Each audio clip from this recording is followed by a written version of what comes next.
Yes बच्चों, good afternoon सभी को। हाँ बच्चों, सभी के पास प्रॉपर आवाज आ रही है मेरी? बताइए मेरे को। हाँ बच्चों, तो बच्चों हम क्वेश्चन आंसर कर रहे थे।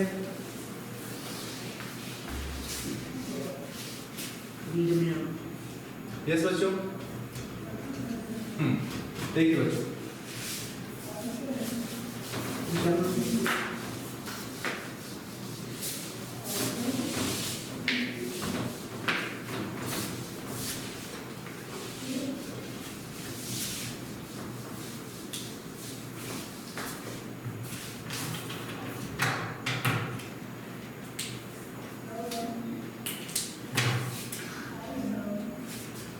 हाँ बच्चों, नेक्स्ट क्वेश्चन है अपना। नेक्स्ट क्वेश्चन देखते हैं। हमने हीलियम वाला देख लिया था बच्चों। हाँ, अब नेक्स्ट क्वेश्चन देखते हैं बच्चों, ठीक है। Question number first, page number देख लेना बच्चों, पेज नंबर 49। पेज नंबर 49 चल रहा है, ठीक है बच्चों।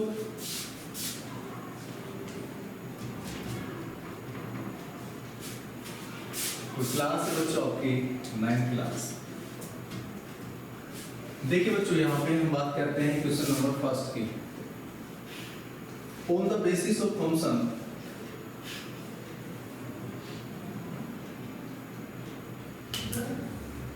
on the basis of Thomson on the basis of Thomson बेटा वहाँ पे रेड की इंक रखी हुई वहाँ पे। on the basis of Thomson blue ले आना। on the basis of Thomson model of an atom explain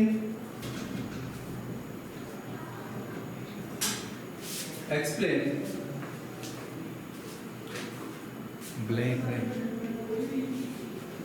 लिखे आप। On the basis of Thomson model of an atom, explain how the atom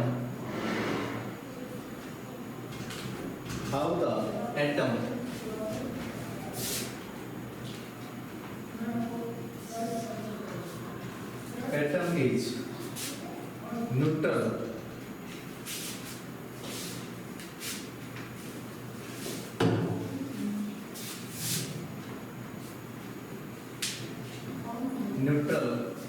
as a whole।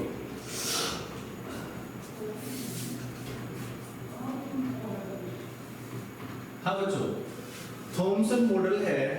Thompson ने क्या बताया था प्यारे बच्चों? थॉमसन ने बताया था कि जो एटम होता है वो एक पॉजिटिव स्फीयर है, ठीक है, और उसके अंदर जो इलेक्ट्रॉन होते हैं वो एम्बेडेड होते हैं, ठीक है। तो जितने प्रोटॉन है उतने ही इलेक्ट्रॉन है। इसका मतलब जो एटम है वो कैसा होगा प्यारे बच्चों? न्यूट्रल होगा। कैसा होगा बच्चों? न्यूट्रल होगा, उसके ऊपर कोई चार्ज नहीं होगा, ठीक है बच्चों। हाँ बच्चों, इससे पहले हमने क्वेश्चन करवा दिए, इंडेक्स क्वेश्चन कर रहे हैं, ठीक है बच्चों। हाँ, तो यहाँ पे बच्चों इसका आंसर देखते हैं। On the basis of Thompson model, यहाँ पे लिखते हैं बच्चों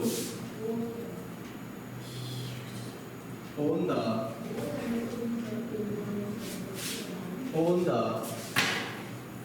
basis of Thomson model,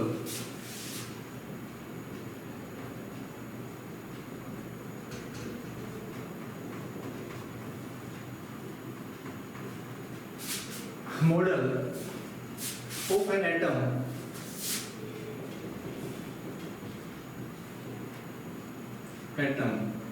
it is clear that an atom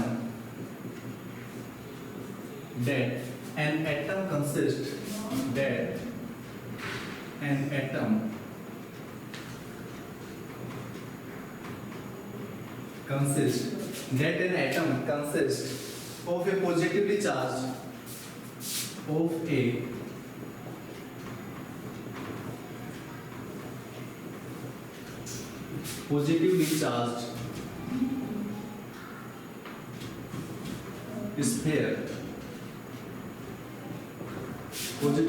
sphere, and the electron are and the electron are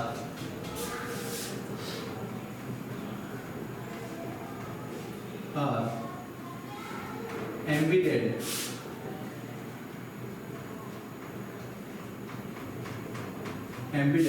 in it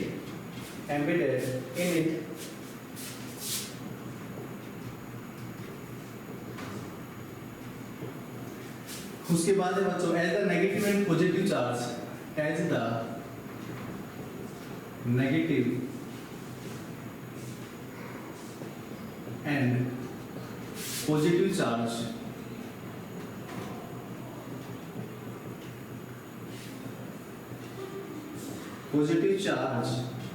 are equal in magnitude, are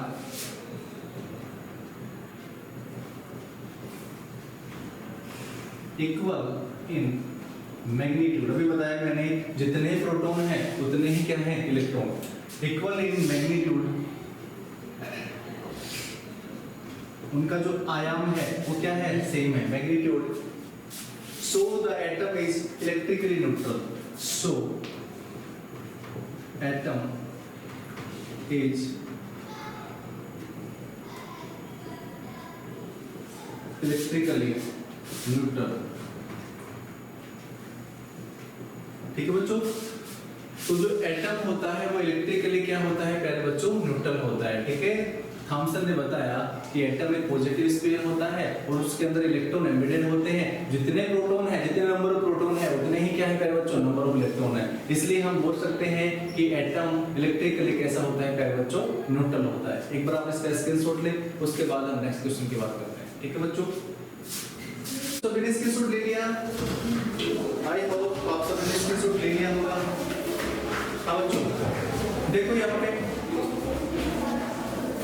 मैंने लिखा on the basis of Thompson model, मतलब Thompson model के according, on the basis of Thompson model of an atom it is clear that an atom consist of A positively charge sphere. मतलब जो atom होता है बच्चों, हमने बताया था कि एटम से एक पॉजिटिव स्फीयर चार्ज होता है और इसके अंदर प्यारे बच्चों क्या होते हैं, इसके अंदर इलेक्ट्रॉन क्या होते हैं, एम्बेडेड होते हैं। ठीक है, इलेक्ट्रॉन क्या होते हैं प्यारे बच्चों, एम्बेडेड होते हैं। तो यहाँ पे प्यारे बच्चों ये एक प्रकार से क्या है, पॉजिटिव स्फीयर है और यहाँ पे बच्चों ये क्या है, इसके अंदर इलेक्ट्रॉन्स हैं। तो कहने का मतलब बच्चों देखो पॉजिटिव और नेगेटिव एक ही जगह है, ये पॉजिटिव है और ये नेगेटिव है, ये दोनों एक ही जगह एग्जिस्ट कर रहे हैं। इसका मतलब क्या हुआ बच्चों कि यहाँ पे एटम है वो न्यूट्रल है। तो यहाँ पे लिखा है बच्चों and the electron are embedded, embedded का मतलब होता है धंसा होना, इन इट इसके अंदर, as the negative and positive charge are equal. कैसे हैं बच्चों, इक्वल हैं। ठीक है,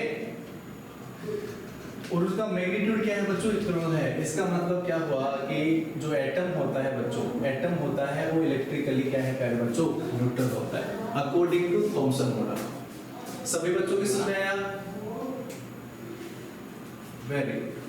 हाँ बच्चों अपना वीडियो विजिबल करें सभी।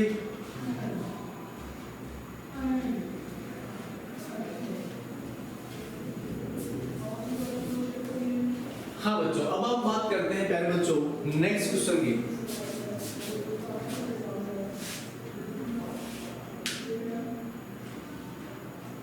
Improve your speed.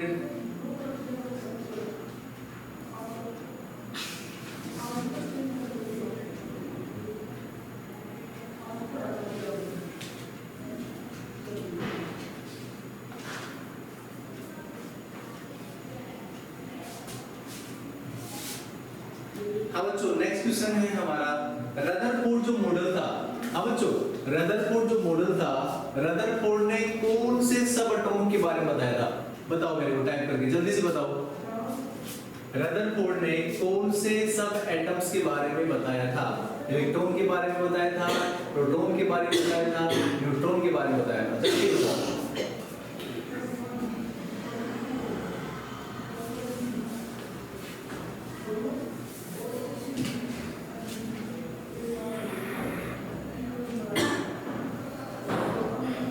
हाँ, रदरफोर्ड ने पहले बच्चों किसके बारे में बताया था? प्रोटॉन के बारे में। Very good Riddhima Gautam, excellent, very good बेटा।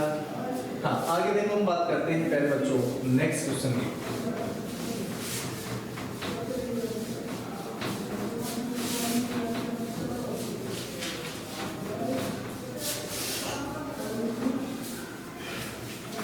क्वेश्चन नंबर नेक्स्ट है पहले बच्चों, on the basis of Rutherford model. Question number 2 पे बच्चों, on the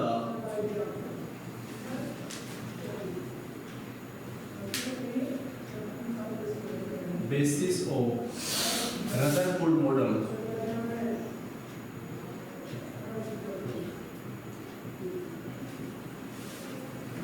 on the basis of Rutherford model of an atom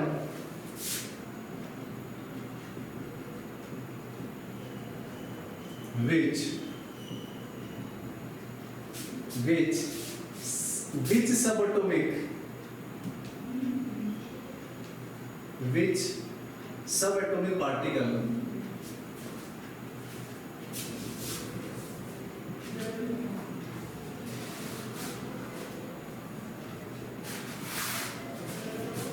subatomic particle is present in the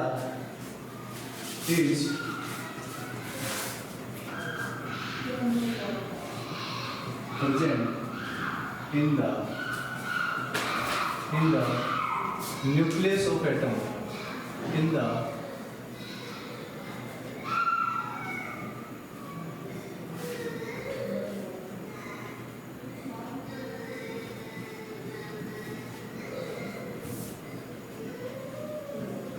nucleus of an atom. ठीक है बच्चों, रिया यादव ने गलत दिया है बच्चों, प्रोटॉन होता है बच्चों। ठीक है, हाँ, तो यहाँ पे बच्चों आपको लिखना है प्रोटॉन। क्या लिखना है बच्चों आपको? प्रोटॉन। सॉल्यूशन लिखना है इसका,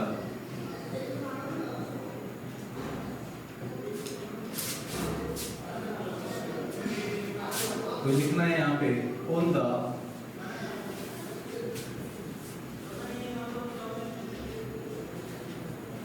basis of Rutherford model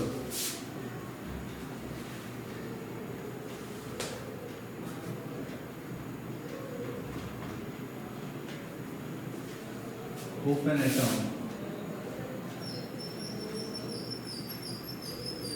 atom proton subatomic particle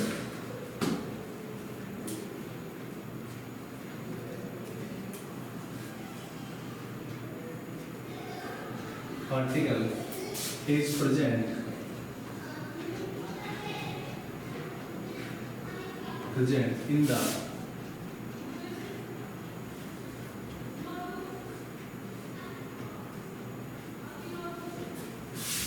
in the nucleus of an atom। ठीक है बच्चों, कौन सा सब एटम होता है प्यारे बच्चों? प्रोटॉन होता है। ठीक है, तो on the basis of Rutherford model of an atom, तो यहाँ पे बच्चों आपको ध्यान रखना है कौन सा सब एटम होता है यहाँ पे? प्रोटॉन। ठीक है बच्चों, कौन सा सब एटम होता है? प्रोटॉन। ठीक है, नेक्स्ट क्वेश्चन देखिए बच्चों, क्वेश्चन नंबर 3। क्वेश्चन नंबर 3 बोलता है बच्चों, draw the sketch of Bohr model. Draw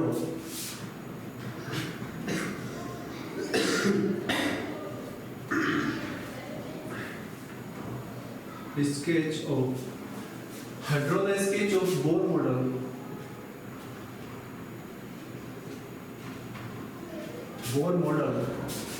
of an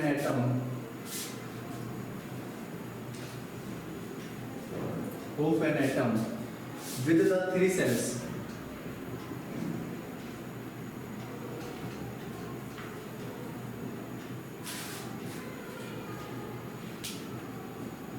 हाँ बच्चों, हमें उसका स्केच बनाना है बच्चों। 3 सेल बतानी है हमें, K सेल, L सेल और M सेल। ठीक है बच्चों, तो उसको कैसे बनाएंगे पहले बच्चों? इसका सॉल्यूशन हमें लिखना है,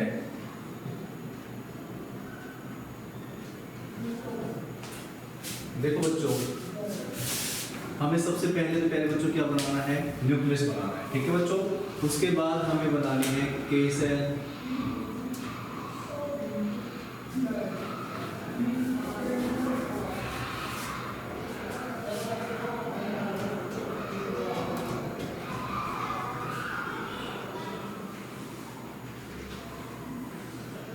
ठीक है बच्चों। यहाँ पे आपको बच्चों इसका नाम है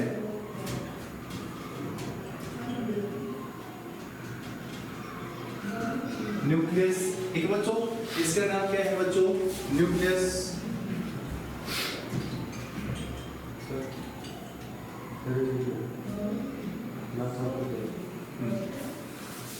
हाँ बच्चों, इसमें एक तो है न्यूक्लियस, उसके बाद है बच्चों ये है आपकी के सेल, उसके बाद है बच्चों ये है आपकी एल सेल,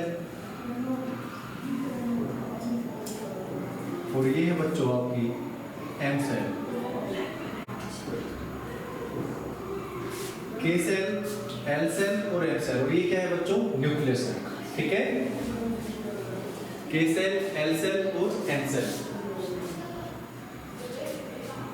के सेल यहाँ पे सबसे न्यूक्लियस से सबसे पहले जो सेल होती है वो के सेल होती है, उसके बाद बच्चों एल सेल होती है, उसके बाद एम सेल होती है, ठीक है बच्चों। हाँ,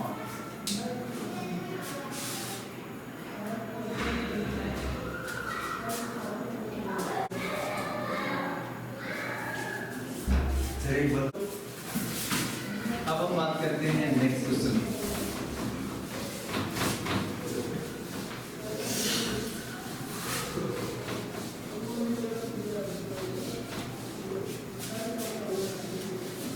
क्वेश्चन नंबर 4 देखिए पहले बच्चों। क्वेश्चन नंबर हम बात करते हैं 4 की। Question number 4,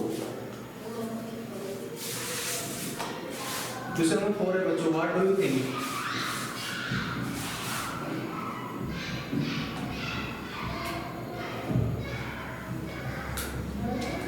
what do you think would be the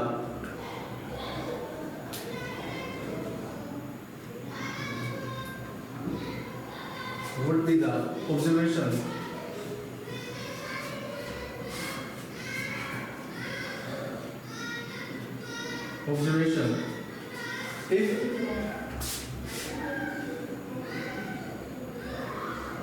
if the alpha particle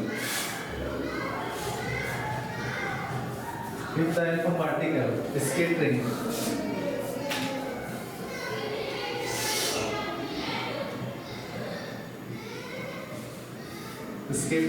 experiment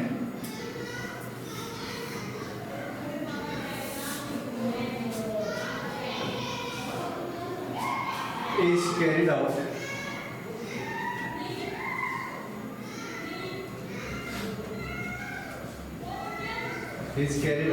using a foil of a metal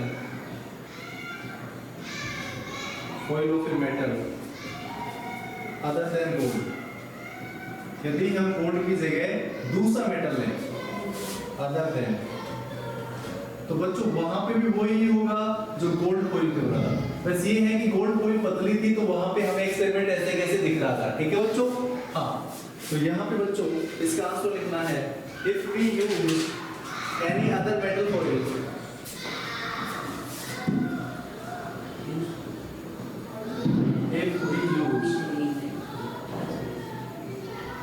if we use any other metal foil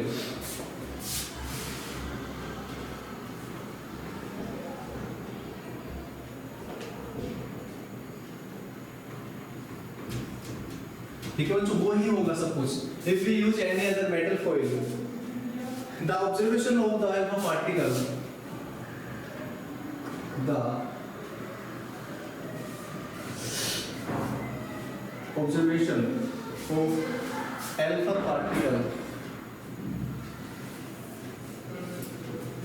particle scattering experiment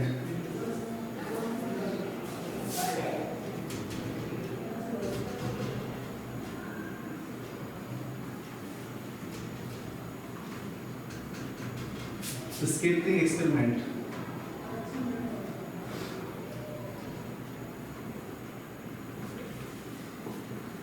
would remain same, ठीक है, would remain the same.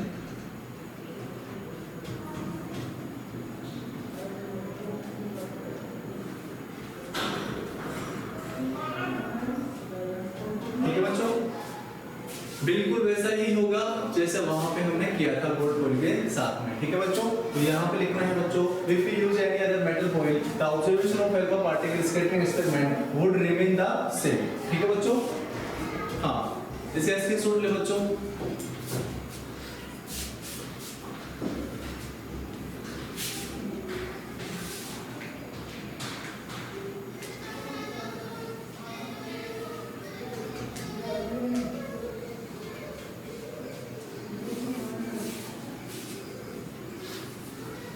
हाँ बच्चों, सबने screenshot ले लिया। हाँ बच्चों, अब पेज नंबर निकालो बच्चों 50। Open the page number 50 in the box.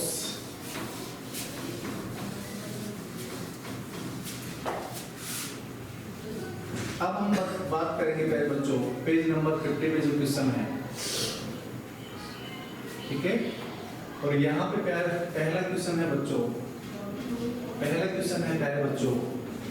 Right the distribution of element in carbon and sodium. Right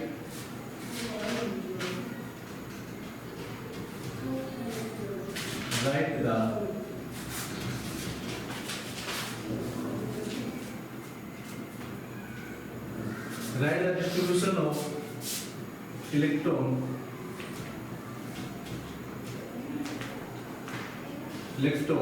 in carbon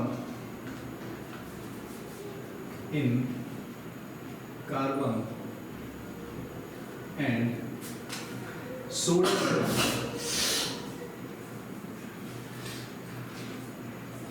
ठीक है बच्चों, कार्बन और सोडियम एटम के अंदर हमें बताना है उसका इलेक्ट्रॉनिक डिस्ट्रीब्यूशन। ठीक है बच्चों, हाँ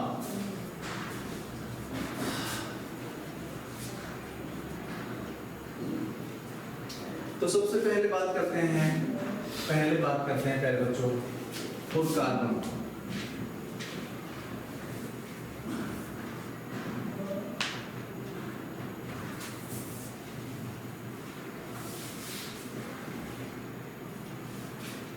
ठीक बच्चों, सबसे पहले हम बात करते हैं कार्बन की। ठीक है, तो यहां पे लिखना है बच्चों atomic number of carbon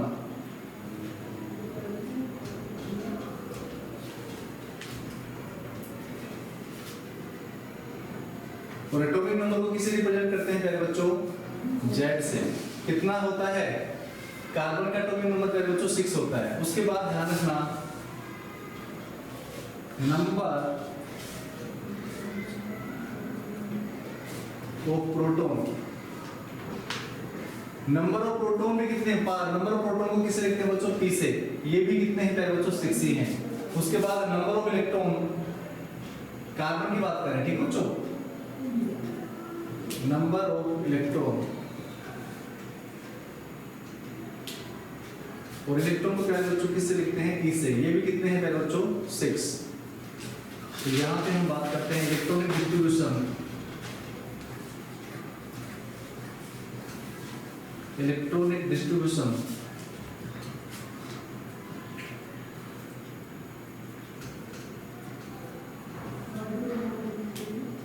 of carbon. बच्चों यहाँ पे देखो K सेल है और L सेल है। K सेल में कितने भरे जाएंगे बच्चों? 2। और बाकी के जो बच गए 2, 6 में से 2 गए तो बच्चों 4। तो यहाँ पे 2 इलेक्ट्रॉन किसमें भरे जाएंगे बच्चों? L सेल के अंदर। ठीक है बच्चों, जल्दी से आप इसका स्क्रीनशॉट लें। उसके बाद हम सोडियम की बात करते हैं। अब हम बात करते हैं पहले बच्चों सोडियम के बारे में। ठीक है, अब हम बात करते हैं पहले बच्चों सोडियम के बारे में।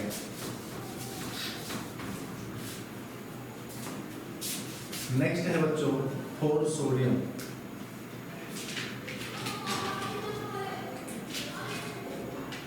सोडियम को किससे लिखते हैं बच्चों? Na से लिखते हैं। ठीक है, और कार्बन को किससे लिखते थे? C से लिखते थे। अब देखो बच्चों सबसे पहले हम लिखते हैं एटॉमिक नंबर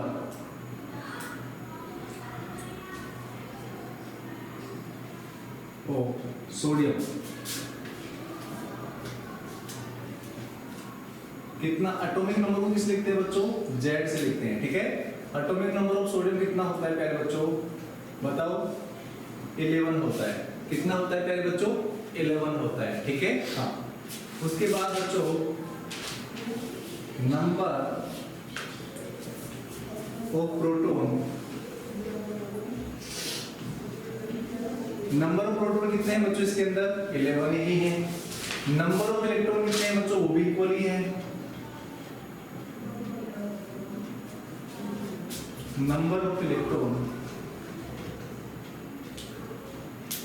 वो भी कितने हैं बच्चों? 11 ही है। अब हम बात करते हैं इलेक्ट्रॉनिक डिस्ट्रीब्यूशन की। इलेक्ट्रॉनिक डिस्ट्रीब्यूशन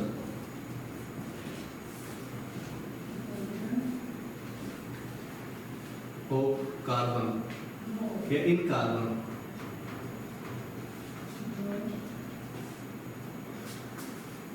देखो बच्चों, यहाँ पे K सेल बनेगी, L सेल बनेगी और M सेल बनेगी। K में कितने आएंगे बच्चों? 2। L में कितने आएंगे बच्चों? 8। और बाकी का जो एक इलेक्ट्रॉन है वो किस में आएगा? M सेल के अंदर, ठीक है बच्चों। हाँ, तो it is the electronic distribution for carbon.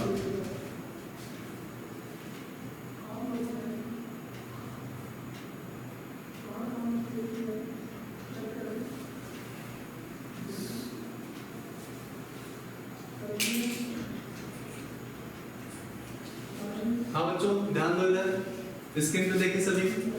सबसे पहले हमने देखा, ये बोल रहे हैं कि right the distributions of electron in carbon and sodium. Sodium और कार्बन के अंदर हमें इलेक्ट्रॉनिक डिस्ट्रीब्यूशन बताना है। उसके बाद बच्चों, तो यहाँ पे देखो बच्चों, ये लास्ट में देखो, यहाँ पे हम किसके लिए लिख रहे हैं? यहाँ पे सोडियम के लिए। तो बच्चों आपको लिखना है यहाँ पे सोडियम, ठीक है बच्चों, सोडियम लिखना है आपको, ठीक है। हाँ, तो यहाँ पे एटॉमिक नंबर कितना होता है सोडियम का बच्चों? यहाँ पे 11 होता है। नंबर ऑफ प्रोटॉन कितने होते हैं पहले बच्चों? 11 ही होते हैं। नंबर ऑफ इलेक्ट्रॉन कितने होते हैं बच्चों? 11 होते हैं। और इसका इलेक्ट्रॉनिक डिस्ट्रीब्यूशन बच्चों, K के अंदर 2 इलेक्ट्रॉन, L के अंदर 8 इलेक्ट्रॉन और M के अंदर 1 इलेक्ट्रॉन, ठीक है। यदि हम इसकी वैलेंसी की बात करें तो सोडियम की वैलेंसी कितनी होती है बच्चों? 1 होती है, ठीक है। जितने आउटर मोस्ट शेल के अंदर इलेक्ट्रॉन उतने ही उसकी क्या होगी प्यारे बच्चों? वैलेंसी होगी, ठीक है बच्चों। हाँ, उसके बाद हम कल की क्लास के अंदर और जो बाकी के जो क्वेश्चन बचे हैं बच्चों, उनको डिस्कस करने वाले हैं, ठीक है बच्चों।